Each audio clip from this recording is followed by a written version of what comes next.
오늘 하나님께서 주시는 말씀은 누가복음 12장 1절에서 5절을 살펴볼 텐데, 마땅히 두려워할 자를 두려워하라라는 제목으로 함께 나누려고 합니다. 우리 교독하시겠습니다. 그 동안에 무리 수만 명이 모여 서로 밟힐 만큼 되었더니 예수께서 먼저 제자들에게 말씀하여 이르시되 바리새인들의 누룩 곧 외식을 주의하라.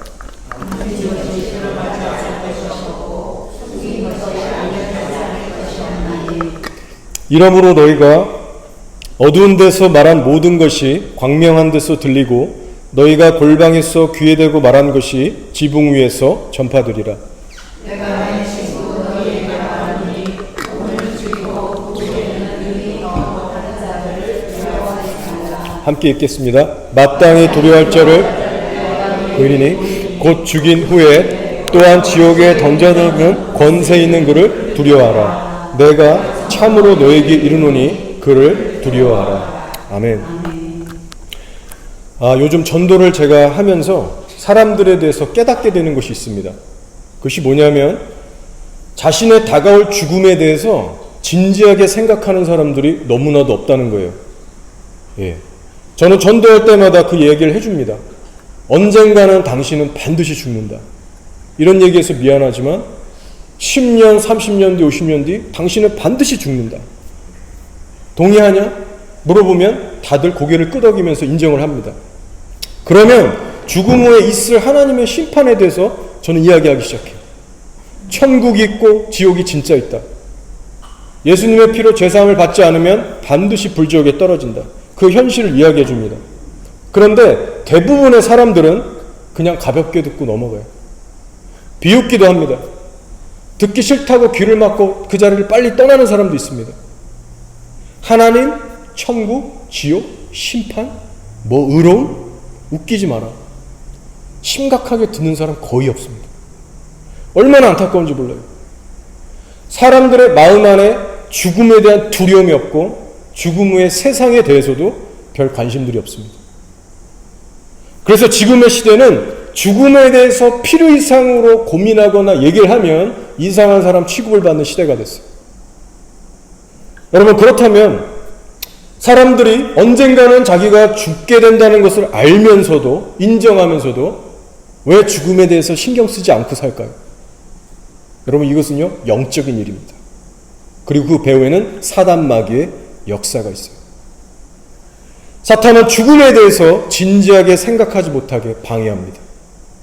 그거 바빠 죽겠는데 쓸데없이 왜 현실에 생각하지 않고 쓸데없이 죽음을 생각합니다. 어차피 사람이 한번 태어나면 죽는 거 당연한 건데 뭘 그렇게 고민하냐. 가볍게 여기게 만들어요. 죽음에 대해서. 먹고 사는 현실에만 집중하게 만듭니다. 오늘날 현대인들이 얼마나 분주하고 할 일이 많습니까? 이 생각 저 생각 넣어주면서 사후세계에 대해서는 요만큼의 시간도 할애하지 못하도록, 고민하지 못하도록 만드는 거예요. 그러나 막상 사람이 죽기 일보 직전이 되면 어떻게 됩니까? 장례를 많이 치러본 장례사들, 목사님들의 간증을 들어보면 가끔씩은 사람들의 영안이 열려서 자기를 데리고 오는 그 악령들을 보기도 하고 공포와 겁에 질려서 정말 발버둥 치면서 죽는 사람들이 한둘이 아니라는 얘기를 들었어요.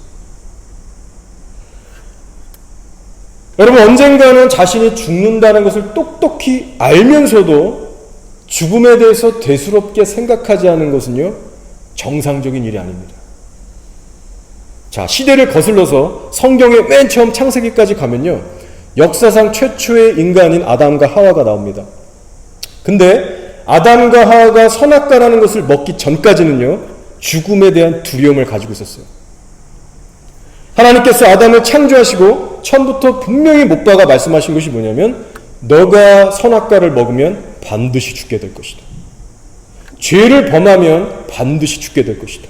이것을 분명히 똑똑하게 말씀하셨어요. 그럼 이 경고의 말씀을 들었던 아담의 마음은 어땠을까요?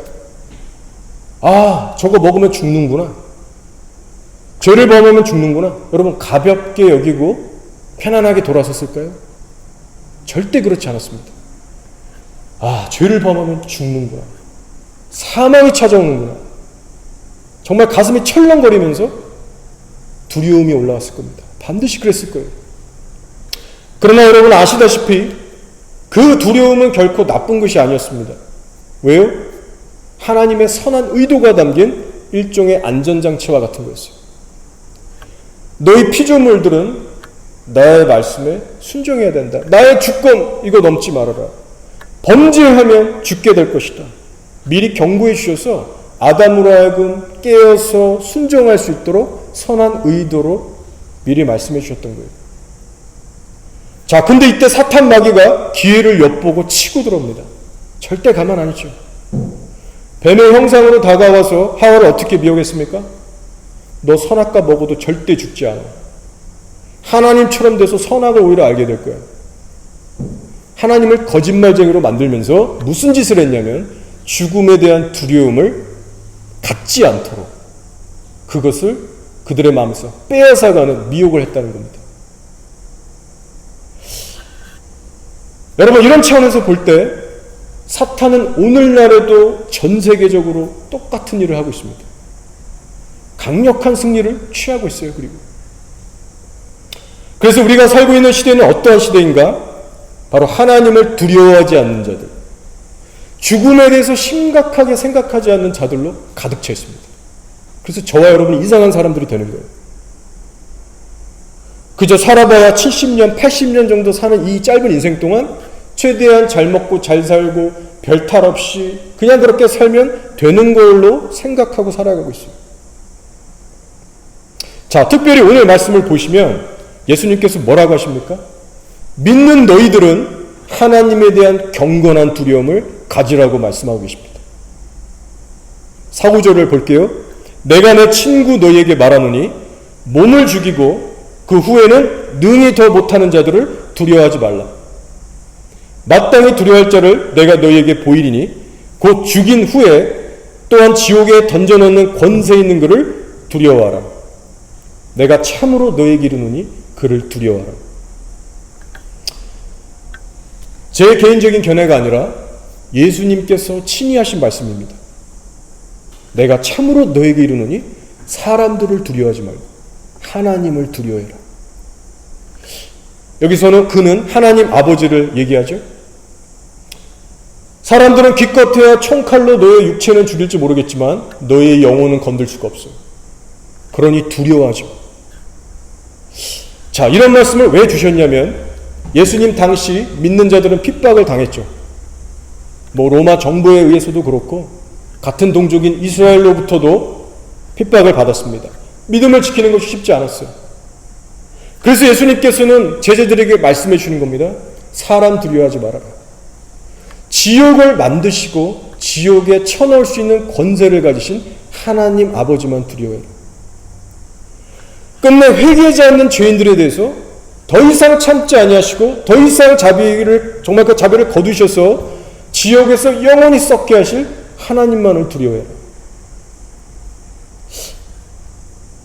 여러분, 분석에 의해서도요, 사람이 가장 고통을 받는 형벌이 불로 태워지는 형벌이라고 합니다. 그 뜨거운 불이 사람의 이 몸을 태우면 견딜 수 없는 고통이 온대요. 자, 근데 여러분, 지옥불은요, 이 땅에서 볼 수 있는 일반적인 불이 아닙니다. 그 지옥불은 우리의 영혼까지도 끔찍하게 태울 수 있는, 영원히 태울 수 있는 꺼지지 않는 불이에요. 그래서 상상해보면 우리가 정신이 아찔해지고 몸서리가 쳐지는 그런 곳이 바로 지옥입니다.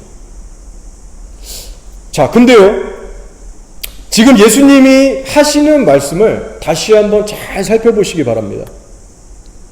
자, 그러면 지금 예수님이 말씀하시는 초점이 어디 있죠?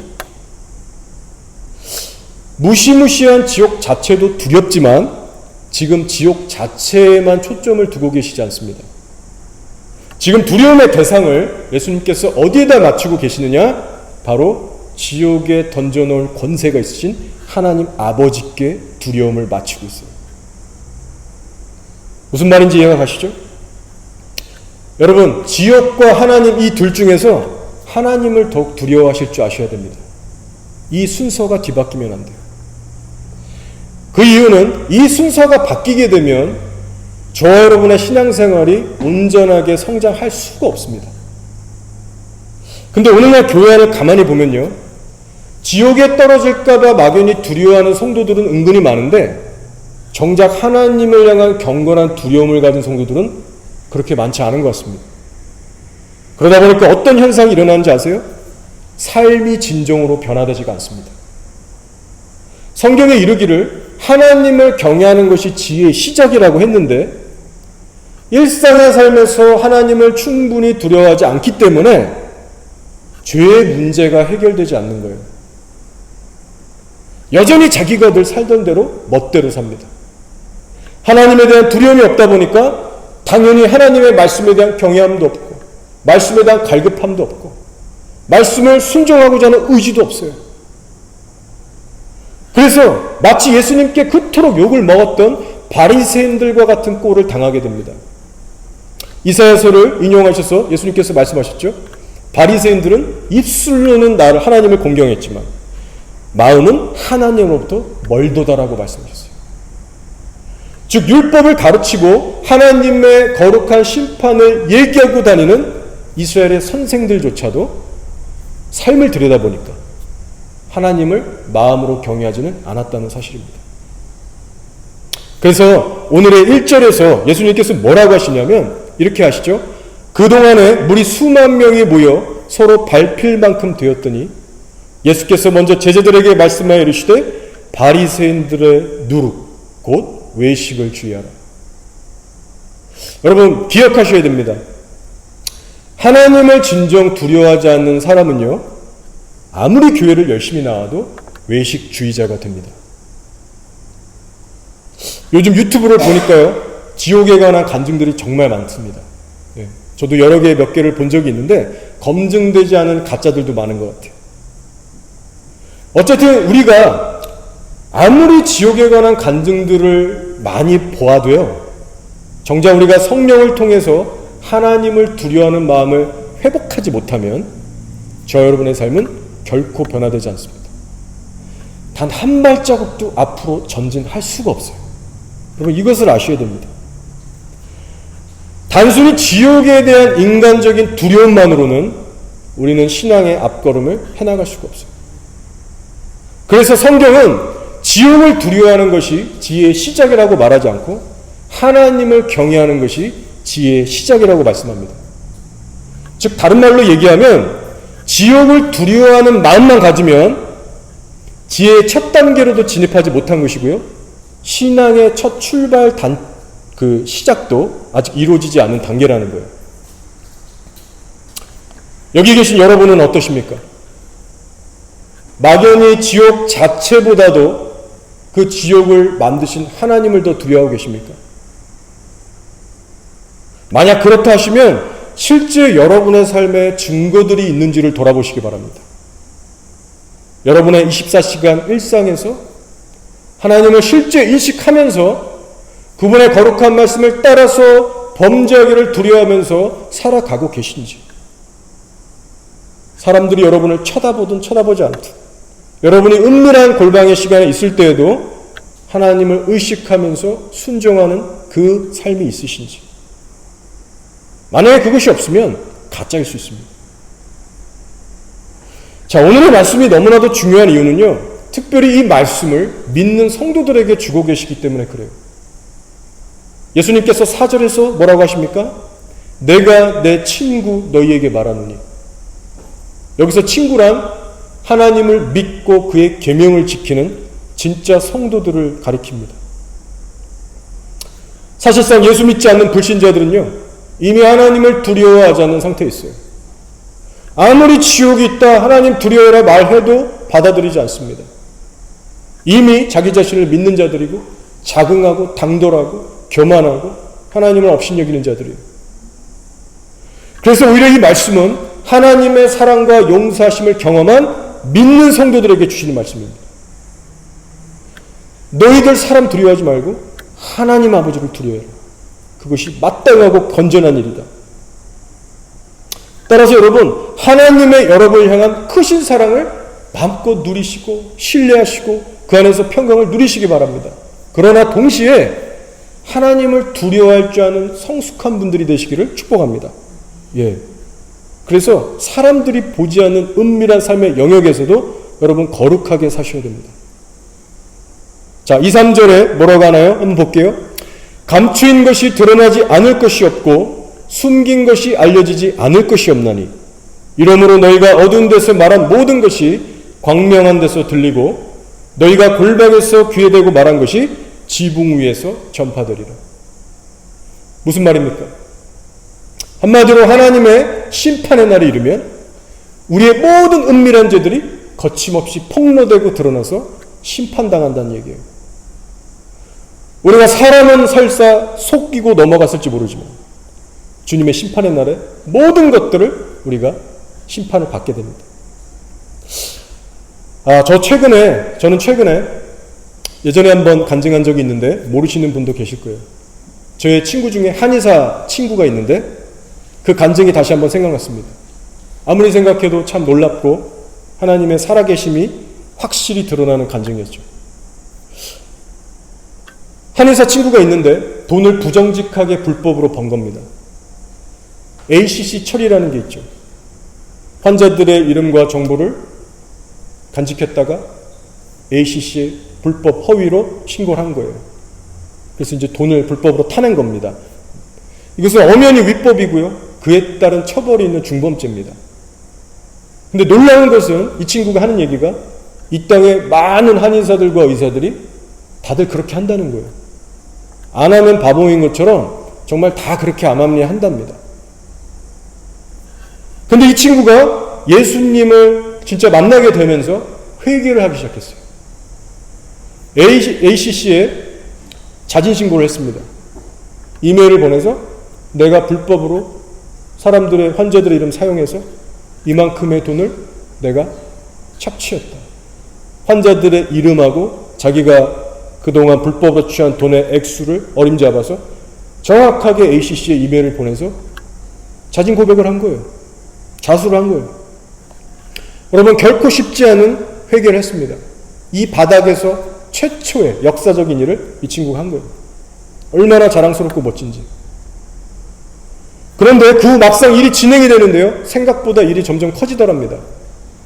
이 ACC 측에서 본보기로 삼으려고 가볍게 넘어가지 않고 정말 심각하게 일들을 키워나간 거예요.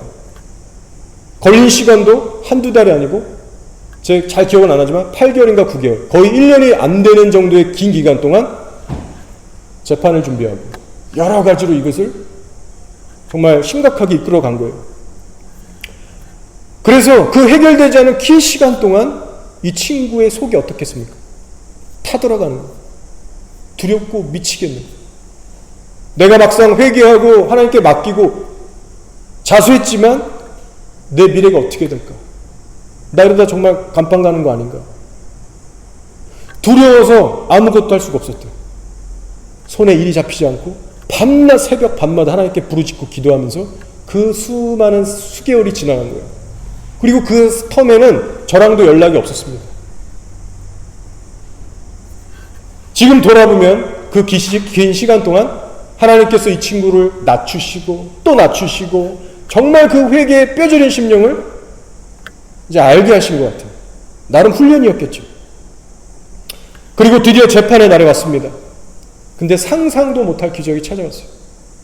재판장이 쫙 케이스를 훑어보더니 네가 취한 돈의 절반만 내고 가라. 너는 자유다. 망치를 꽝꽝 치더래요. 그 친구를 맡아준 변호사 말로는 이건 있을 수가 없는 일이랍니다. 최소한 몇 년, 3년, 5년형은 감옥살이를 할 수 있는 건데 돈을 반만 내면 된다?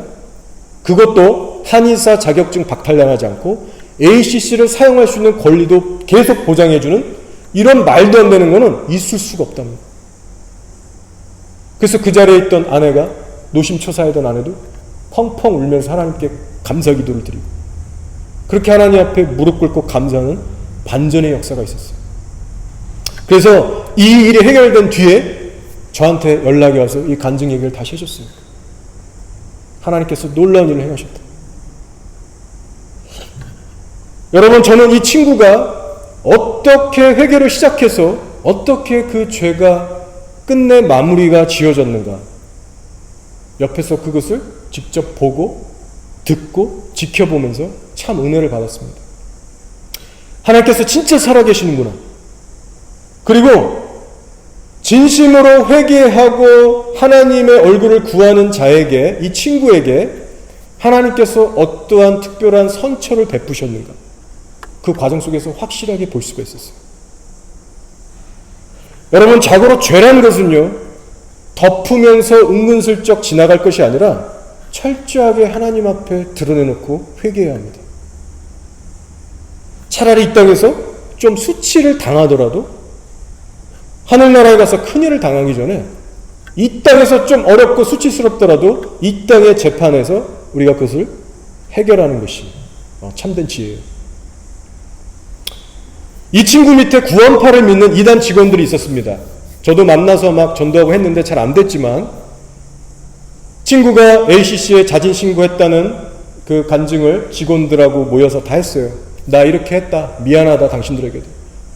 이제 이 클리닉이 어떻게 될지 모르겠다. 당신들도 살 길 찾아서 가길 바란다. 그렇게 얘기를 했는데요. 오히려 그렇게까지 하는 그 원장의 모습을 보고 감격해서 펑펑 울었어요. 여러분, 외식주의는 사람을 감동시킬 수 없지만 진실로 회개하는, 하나님을 두려워할 줄 아는 사람의 고백은요, 하나님뿐만이 아니라 사람들도 감동시키더라고요. 여기 계신 저와 여러분도 외식주의자들이 아니라 진실한 회개의 열매를 맺어서 세상을 감동시키는 자들이 되기를 원합니다. 자, 한편으로는 저는 오늘의 이 말씀이요, 특별히 이 마지막 시대를 살아가고 있는 이 땅의 성도들에게 꼭 필요한 말씀이라고 생각합니다. 자, 왜 그럴까요? 이제 머지않은 미래, 여러분도 아시지만 전무후무한 환난, 핍박이 교회를 향해 다가오고 있습니다. 그래서 여기 있는 저 사역자지만 저도, 여러분도 어찌 보면 두려워할 수밖에 없는, 떨 수밖에 없는 두려운 시대가 곧 온다는 거예요. 세상의 권력자들이, 힘 있는 자들이 온 세상의 힘을 앞에서 교회를 짓밟고 죽이려고 하고 잡아가는, 생각만 해도 아찔하고 두려운 시대가 옵니다. 그렇기 때문에 예수님께서 지금 하시는 말씀이 뭐냐면, 너희들 정신 차리고 똑바로 들어라. 세상을 두려워하지 말고 하나님만을 두려워해야 된다. 따라서 우리는 지금부터 나는 과연 누구를 두려워하며 살 것인가, 이 부분에 대해서 정확하게, 확실하게 신앙을 세워나가야 하는 때라는 거예요. 이번 주에 캐나다에서 사역하고 계신 어느 목사님의 얘기를 들었습니다. 캐나다에는 이미 성전환 치료 금지법이 패스돼서 참담한 일들이 벌어진다는 얘기를 들었어요. 14살, 15살 딸 아이가 있는데 남자가 되고 싶어서 호르몬을 투여하고, 남성 호르몬을 투여하면서 남자가 되려고 하는 거예요. 그래서 그 사실을 아는 엄마가 어떻게 하겠습니까? 너 이러면 안 된다. 그거 정말 아니다. 그렇게 막 얘기를 하는데 어떻게 되다가 법정까지 가게 됐고, 결국 이 엄마는 딸에 대한 자녀 양육권을 박탈당하게 됐어요. 얼마나 이 엄마의 마음이 무너지고 힘들었을까. 이분의 경우에는 양육권만 잃어버리게 됐지만 심한 경우에는요, 징역살이를 하게 됩니다. 막 정말 엄청난 벌금도 물고요. 세상이 정말 무섭게 됐죠. 자, 근데 여러분 그거 아십니까? 뉴질랜드도 최근에 이 성전환 치료 금지법이 통과됐습니다. 저도 이번 주 토요일날, 어제죠, 토요일날 기사를 보고 알았는데, 이것도 모르고 제가 금요기도회 때 여러분하고 글 놓고 기도했어요. 찬성 112, 반대 8표로 압도적으로 통과됐습니다. 3차 도표에서. 이제 6개월 후부터 법적 효력이 시행된다고 합니다. 자, 한번 들어보세요. 이제 어떤 일이 벌어지나? 이 법에 따라 18세 미만이거나 의사결정 능력이 미약한 이들을 대상으로 전환치료를 행하면 3년 이하의 징역에 처하며, 연령과 관계없이 전환치료 행위로 심각한 피해를 입힌 경우에는 5년 이하의 징역에 처할 수 있다. 자, 이제 법이 시행되면 이런 효과가 나타나는 겁니다. 근데 여기서 말하는 전환치료라는 것이 구체적으로 뭘 포함하느냐? 예를 들어서 저나 여러분 같은 성도가 동성애자한테 가서 동성애는 하나님 보시기에 죄입니다. 회개하십시오. 도와드리겠습니다. 어떤 신앙적인 상담을 해주거나 기도를 해줘도요, 만약 그 동성애자가 기분이 나빠서 경찰에 신고를 해버리면 우리 잡혀가는 거예요. 종교적인 차원에서 접근하든 아니면 어떤 개인의 신념이나 철학이나 어떤 의사표현 뭐가 됐든지 간에 동성애자들이 듣기에 기분 나쁘면 걸려드는 겁니다. 위법 처리가 되는 거고요. 심지어 부모님들도 제외가 되지 않습니다. 여러분, 지금 우리가 마지막 때 하는데 멀리 갈 것 없이 지금 뉴질랜드의 정부만 봐도 적그리스도형이 꽉 잡고 있어요. 이 사회 경제 각 그 고위권층에 적그리스도형이 침투해서 그 리더들을 붙들고 있습니다. 특히 저는 사역자의 위치에 있어서 그런지 이곳이 남의 일 같지가 않아요. 제가 거리에서 실제 전도할 때 심심찮게 레즈비언들, 게이들 만납니다. 그리고 그것이 죄라고 얘기를 해요. 근데 이 법이 통과된 걸 이제 그들이 알잖아요. 그럼 이제 앞으로 상황이 달라질 수가 있어요. 그들의 태도가. 실은 제가 이번 주 내내 이런 소식을 듣기 훨씬 이전에 우리가 정말 마지막 때 살고 있구나라는 강력한 위기의식이 다시 한번 들면서 평소보다 더 하나님 앞에 정말 기도가 나오고 어떤 그런 불안함을 느끼게 됐는데, 지금 돌아보니까 어떤 인간적인 불안이 아니고 하나님께서 주시는 어떤 자각, 영적인 자각, 어떤 도전, 어떤 그런 위기감이 있었습니다. 지금의 때는 이 땅의 교들이 정말 정신 차리고 순교자적인 신앙을 길러야 되는 때구나. 정말 단단하게 우리가 신앙을 훈련해서 하나님 정말 간절하게 찾고 예배해야 될 때구나. 근데 주님께서도 그게 맞다는 감동을 주시는 것 같아요. 불과 10년 전만 해도 저 여러분이 이민 온 몇십 년 돌아가 보세요. 불과 10년만 돌아가 보세요. 이 땅의 영적 기류가 이렇게 암울하지 않았습니다. 이런 압력을 느끼지 못했어요. 그런데 요새 너무 다르더라고요. 저는 참 간절하고 심각해져서 이런 기도가 늘 나옵니다. 하나님, 어떠한 상황이 돼도 진리를 끝까지 담대하게 전할 수 있도록 도와주십시오. 그러면서 실제 저의 일상에서부터 제 자신을 점검합니다. 예를 들어 전도 나갔는데 어떤 날은 사람들을 자꾸 좀 더 인식하게 돼서 좀 불안하고 두렵고 복음에 대한 열정도 좀 사그러드는 것 같고 뭔가 자신이 없으면 하나님 앞에 정말 간절하게 기도해요. 하나님, 내가 이렇게 나약합니다. 어제는 담대했지만 내일은 위축될 수 있거든요. 그게 사람이에요. 근데 그런 저 자신을 점검하면서 일상에서부터 하나님께 기도합니다. 하나님, 담대함을 달라고. 이번 주에 제가 머리를 자르는데요, 저의 의도와는 다르게 좀 더 짧게 잘렸어요. 항상 좀 다르더라고요. 자, 근데 이 미용사분은 믿는 분이 아니에요. 근데 하는 말이 진짜 요즘 세상은 말세 같다는 거예요. 뭔가 이상하다는 거예요. 하는 말이 뉴질랜드 정부가 마치 공산주의자들 같다고 이렇게 얘기하면서 자기는 원래 투표 같은 거에 전혀 관심이 없고 안 했던 사람인데 이제는 좀 자기가 해야겠다. 그런 말까지 하더라고요. 여러분, 믿지 않는 세상 사람의 눈에도 요즘 세상은 정상이 아닌 것처럼 보입니다. 여러분, 이제 그래서 시간이 점점 더 흐르면 결국 지하교회 형태로 비밀스러운 가정교회식으로 전환이 될 겁니다. 마태복음 10장 23절에서 예수님께서 마지막 때 핍박에 대해서 말씀하시면서 이렇게 얘기하시죠. 이 동네에서 너희를 박해하거든 저 동네로 피하라. 어쩔 수 없는 거예요. 우리가 우리의 신앙을 세상에 있는 그대로 전파하면서 그로 인해서 핍박을 계속 받게 되면 우리도 점점 지하로 들어갈 수밖에 없습니다. 초대교회 성도들이 그랬듯이. 여러분, 준비하셔야 돼요. 뉴질랜드 같은 경우에 당장은 아니겠지만 앞으로 20년, 30년이 흐른 뒤에 누가 압니까? 어떤 상황이 발생할지. 데이빗 윌커슨이라고 하는 미국의 목사님이 계신데 이제는 고인이 되셨죠. 그러나 여전히 이 땅의 교회들에게 선한 영향력을 주고 계시는 분이 계십니다.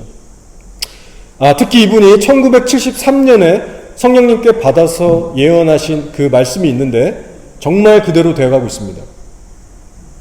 자, 보신 분도 있지만 제가 짤막하게 몇 가지만 소개할게요.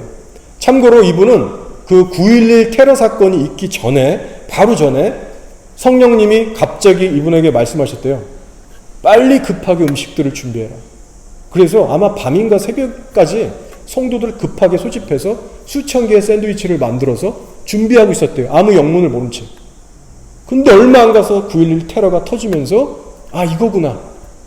그래서 수천 개의 샌드위치를 교인들하고 실어서 그 현장으로 가서 거기서 어려움을 겪고 있는 사람들을 섬길 수 있는 그 준비가 되어진 유일한 교회였어요.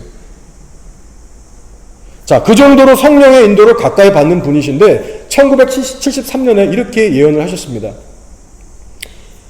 하나님께서 오늘 제게 앞으로 다가올 핍박에 대해 경고하라고 하셨습니다. 모든 성령 충만한 성도들이 핍박을 받게 될 때가 다가오고 있다는 사실을 경고합니다. 여러분은 앞으로 미움을 받고 괴롭힘을 당하고 조롱받게 될 것을 준비하셔야 합니다. 세계적인 경제 불황, 많은 교회들이 파산할 것이고 선교단체들의 프로젝트도 철회될 것입니다. 자연이 해산의 산고를 시작합니다. 타락의 홍수가 일어나고 음란의 홍수가 있을 것이고 집에서 거역이 일어납니다. 자녀가 부모를 증오하게 될 것이고 심지어는 수천의 부모가 자녀들에서 죽임을 당할 것입니다. 로마 카톨릭과 자유주의 교회들이 연합해서 거대한 적그리스도적인 교회 세력을 만들 것입니다. 지금 실제 이래대로 되고 있죠. 그러면서 하시는 말씀이 그리스도를 사랑하는 성령 충만함을 받는 자들은 핍박을 받게 될 것이다. 전에 보지 못한 핍박의 광기가 올 것이다. 숨겨져 있던 괴물 같은 자들이 일어나서 성도들을 공격할 것이다. 라고 말씀하셨어요. 시간 관계상 다 나눌 수는 없지만 원하시는 분들은 직접 영상을 보시기 바랍니다. 중요한 것은 교회를 향한 거센 핍박이 몰려온다는 거예요. 표현도 참 그런 게 우리가 보지 못한 광분, 광기에 차서 교회들을 공격해 온다는 겁니다. 그래서 하나님께서는 어떤 일을 하셨죠? 지난 수십 년 전부터 주의 종들을 통해서 온 지구상에 있는 교회들이 들을 수 있도록 계속해서 반복해서 말씀하고 계시는 거예요. 여러분 1970년대는 유튜브가 없었어요. 이런 인터넷 인프라가 없었습니다. 그런데도 그 수십 년 내에 미리 주셨던 그 예언을 오늘날 유튜브라는 매개체를 통해서 온 세계에 있는 성도들에게 경고하시고 준비케 하고 계시는 거예요. 더 늦기 전에 지금부터 신앙의 그릇을 단단히 준비해라. 세상의 흐름과 압력을 거슬러 올라갈 수 있는 믿음의 근육을 길러야 하는 때다. 지금부터 하나님을 두려워하며 경건하게 살아라.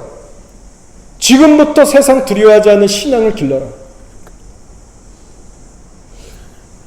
저는 이 말씀을 준비하면서요, 여호사밧이 치렀던 전쟁이 생각났습니다. 자, 그러면서 그 말씀을 통해서 이 시대의 저와 여러분, 우리 성도들이 어떻게 적용을 해야 할까? 그 교훈을 얻게 됐어요. 자, 한번 들어보세요.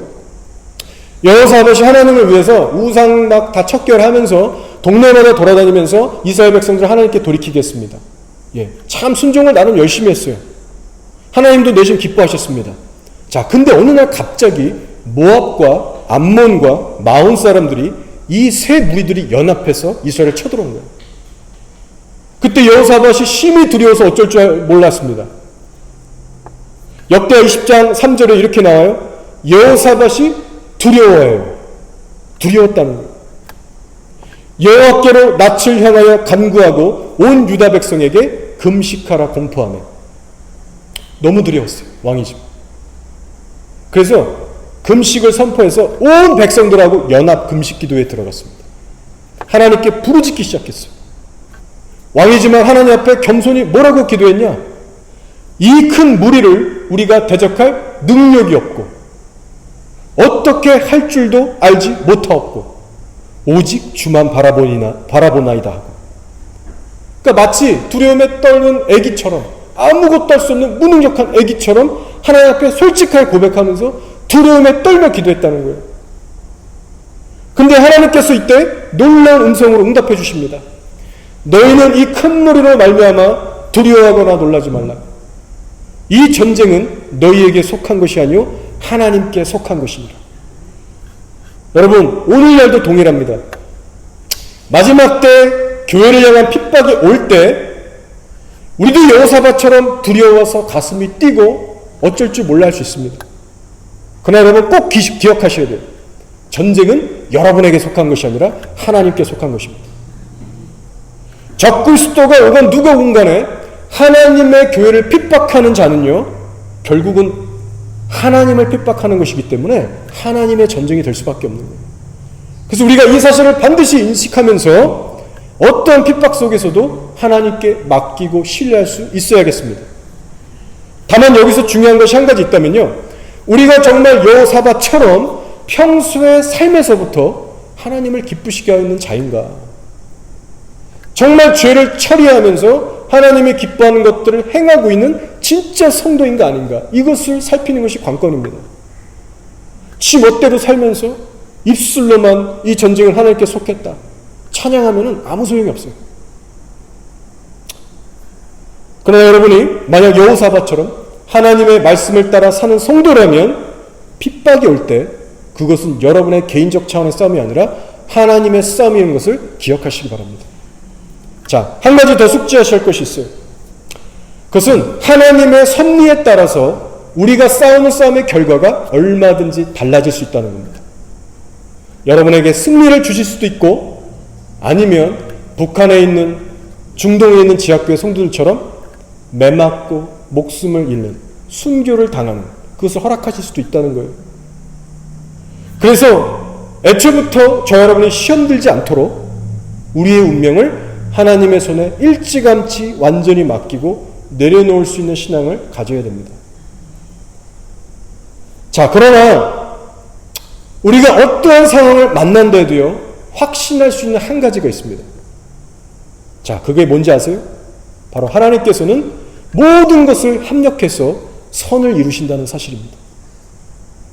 우리의 순종과 대가질과 헌신을 통해서 하나님께서는 어떻게든지 영광을 받으실 거고요, 그분의 선한 일을 오차없이 행하실 것입니다. 그럼 우리의 눈에 보이는 결과가 없어도 우리의 기대와는 다르게 펼쳐져도 우리는 자유할 수 있는 거예요. 그 믿음이 있다. 그래서 우리가 정말 하나님의 백성이라면 눈에 보이는 결과와 상황에 상관없이 결코 멈추지 않고 끊임없이 해야 할 일이 있는데, 그것이 무엇인지 아십니까? 바로 하나님을 예배하는 일입니다. 여호사밧이 그렇게 했죠.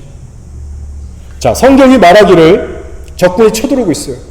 하나님께서 이 전쟁은 내게 속한 것이라고 말씀을 해주셨어요. 근데 그 후에 어떻게 이들이 하느냐? 백성과 더불어 의논하고 노래하는 자들을 택하여 거룩한 예복을 입히고 군대 앞에서 행진하며 여호와를 찬송하여 이르기를 여호와께 감사하세, 그의 인자하심이 영원하도다 하게 하였더니. 자, 이스라엘이 전쟁터에 나가서 뭘 합니까? 거룩한 예복을 입고 하나님을 신뢰하면서 감사 찬양을 드렸습니다. 그러자 그 순간 하나님께서 일어나셔서 원수를 치기 시작하셨어요. 여러분, 오늘 우리도 마찬가지입니다. 힘든 일이 있다고 해서, 영적 전쟁이 치열하다고 해서 집에서 혼자 갇혀서 금식 기도만 하고 울고 신세 한탄만 할 게 아니에요. 기도와 금식, 그 이후로, 그 이상으로 무엇을 더 해야 하느냐? 바로 여러분의 삶에 놓여진 치열한 영적 전쟁터로 가셔서 하나님을 예배하셔야 되는 겁니다. 삶의 치열한 영적 전쟁터, 보기 싫은 그 전쟁터, 힘겨운 전쟁터를 피하지 않고 그 자리에 우뚝 서시는 거예요. 그러나 여러분, 그 전쟁터에 나가실 때 기억하셔야 되는 것이 있다면 절대 아무 옷이나 입고 나가시면 안 되고 거룩한 예복으로 단장되어서 쓰셔야 합니다. 전쟁터에서 예배를 드리는 자가 거룩한 행실로 단장이 되지 아니하면 결코 원수를 이길 수가 없습니다. 여러분, 축사 사역을 해보셔도 입증이 되죠. 내가 거룩하지 않으면 물론 주님의 주권으로 될 때가 있지만 패합니다. 후가 좋지 않아요. 그렇게 거룩한 예복을 입고 서서 하나님을 굳게 신뢰하면서 감사의 찬양과 간절한 기도를 드리는 겁니다. 여러분의 속한 가정에서, 회사에서, 세상 어디에서든지 하나님을 예배하는 겁니다. 멈추지 않고. 그러면 하나님께서 그 예배를 기뻐 받으시는 거예요. 나의 순종과 간절한 기도와 뜨거운 예배가 풀어지는 삶의 전쟁터 위에 하나님의 임재가 찾아오기 시작합니다. 주의 영이 임하고 역사하기 시작하는 거예요. 그러면 어떤 일이 벌어지겠습니까? 그 현장의 영적 공기가 서서히 변화되게 되고요. 내 주변 사람들을 만지는 하나님의 은혜가 임하기 시작하고요. 그러면 사단의 역사는 약화되는 거예요. 무력화되기 시작하는 거예요. 따라서 이 마지막 때를 살아가시는 성도 여러분들, 예배의 불을 꺼뜨리지 마시기 바랍니다. 하나님의 영이 있는 곳엔 자유함이 있다고 했어요. 그래서 주의 임재를 모시고 사는 성도는 환난을 능히 헤쳐나갈 수가 있습니다. 하나님의 자녀들이 예배 드릴 때 그 거친 전장에서부터도 하나님은 우리를 보호하시고 이끌어 가십니다. 자, 이제 말씀을 정리하겠습니다. 여러분, 세상을 두려워하지 마시고 하나님만 두려워하시기 바랍니다. 성경 곳곳을 보시면요, 하나님만을 두려워하라는 말씀이 너무나도 많아요. 한번 읽어드릴 테니 들어보시기 바랍니다. 이사야서 8장 13절, 만군의 여호와 그를 너희가 거룩하다 하고 그를 너희가 두려워하며 무서워할 자로 삼으라. 누구를 두려워하라고요? 여호와 하나님. 그분을 두려워하며 무서워할 자로 삼으라. 시편 33편 8절, 온 땅은 여호와를 두려워하며 세상의 모든 거민들은 그를 경외할지어다. 시편 22편 23절입니다. 여호와를 두려워하는 너희여 그를 찬송할지어다. 야곱의 모든 자손이여 그에게 영광을 돌릴지어다. 시편 112편 7절, 그는 흉한 소문을 두려워하지 아니하며 여호와를 의뢰하고 그의 마음을 굳게 정하였도다. 마지막으로 한 가지만 더 소개할게요. 신명기 7장 21절, 너는 그들을 두려워하지 말라. 너희의 하나님 여호와 곧 크고 두려운 하나님이 너희 중에 계심이니라. 여러분, 성경을 보시면 두려워하지 말라라는 말씀이 365번 나온답니다. 우리가 1년에 365일인데 매일같이 그 음성을 의지해서 살라는 뜻이 있어요. 얼마나 약하고 겁 많은 존재가 우리입니까? 그래서 얼마나 우리가 간절하게 날마다 하나님을 의지하고 기도하면서 찾아야 되겠습니까? 특별히 시대가 시대인 만큼요, 다가오는 환난의 시대를 능히 이길 수 있는 신앙의 훈련을 지금부터 강력하게 하시기를 주님으로 축복합니다. 삶의 어려움으로 인해서 여러분 안에 두려움이 밀려오고 걱정, 불안, 염려가 치솟아오르고 포기하고 싶은 마음이 들 때마다 여호사밧처럼 금식하고 기도하시고 하나님께 예배하시기 바랍니다. 그 험난한 삶의 터전에서 피하지 마시고 센터에 서셔서 하나님께 예배하고 부르짖어 보세요.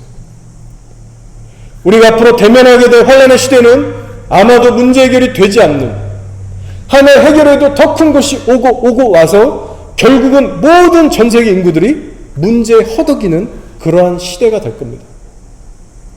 그러니 여러분, 그러나 비록 문제가 해결되지 않는데도요, 하나님만을 바라보면서 끝까지 어디선지 예배할 수 있는 성도가 된다면 우리는 자유하고 승리할 수 있습니다. 따라서 여러분, 이제부터 날마다 예배부를 지피세요. 이것이 결론입니다. 우리가 어떻게 두려움을 극복할 수 있느냐? 예배부를 지피시면 됩니다.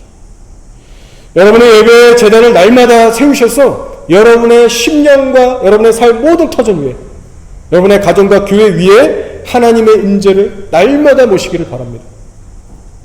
그렇게 성령 하나님과 하루하루 동행하다 보면 다가오는 시대를 능히 이길 수 있는 믿음의 그릇으로 준비될 줄 믿습니다. 아멘.